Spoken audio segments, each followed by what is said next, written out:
Exercise 6.2. Question number 2.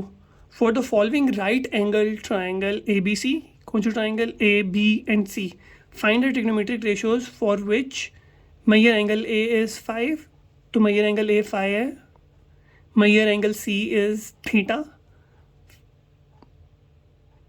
You have to find the value of sin theta, cos theta, tan theta, sin phi, cos phi, tan phi. ठीक है, तो क्या करते हैं हम लोग ट्राइंगल को एज इट इज ड्रॉ कर लेते हैं। ये मेरे पास आ गया B, ये मेरे पास आ गया C, ये मेरे पास आ गया A। एंगल A जो है वो है फाई, एंगल C जो है वो है थीटा।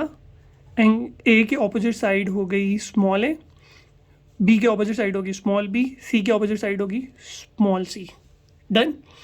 अभी वो क्या कह रहा है, मुझे sine theta, cos theta, tan theta की वैल्यू फाइंड करके दें and sine phi, cos phi, tan phi की वैल्यू फाइंड करके दें।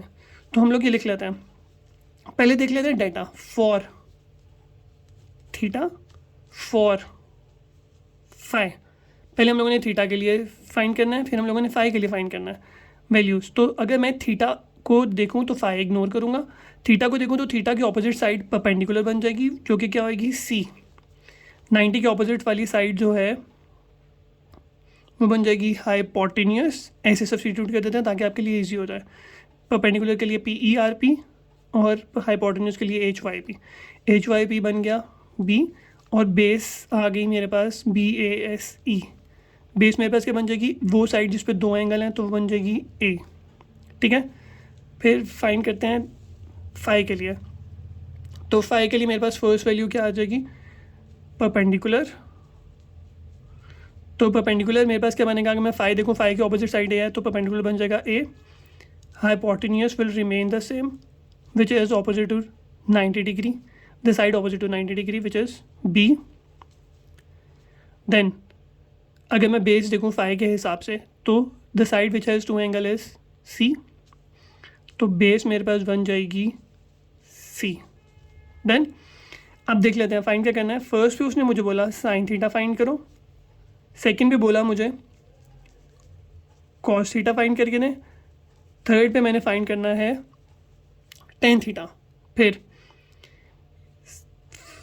फोर्थ पार्ट में उसने मुझे बोला फाइंड करके दो साइन फाई, फिफ्थ पार्ट पे फाइंड करके देना है कॉस फाई, सिक्स पार्ट पे फाइंड करना है tan phi.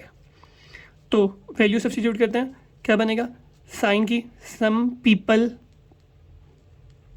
Have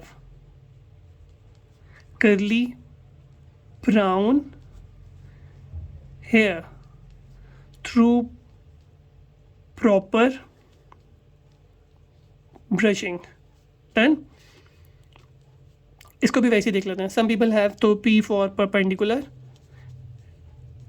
H for hypotenuse, curly brown, B for base, hair H for hypotenuse, through proper perpendicular, brushing के लिए B विच इज़ बेस। ठीक है, तो वैल्यूज़ देखते हैं। परपेंडिकुलर के लिए मेरे पास क्या आएगा C, तो ये बन जाएगा C over B। Base over hypotenuse, तो base over hypotenuse A over B। Tan theta perpendicular over base, perpendicular is C, base is A। Similarly for phi, sin theta will become perpendicular over hypotenuse and the value for perpendicular is A and for hypotenuse is B. Cos theta equals to base over hypotenuse, base is C and the value of hypotenuse is B. Tan theta is perpendicular over base, perpendicular is A and the base is C. तो हम लोगों ने इन question में क्या देखा कि हमारे values कैसे लग रही हैं, वही जो हम लोगों ने शुरू में सीखा था, some people have curly brown hair through proper brushing. इसको ध्यान से बार बार प्रिपेयर करेंगे ताकि हमें ये प्रॉब्लम ना हो, क्योंकि हमें आगे भी यूज़ करना पड़ेगा पूरे चैप्टर में, तो इसको ध्यान से प्रिपेयर कर लेंगे।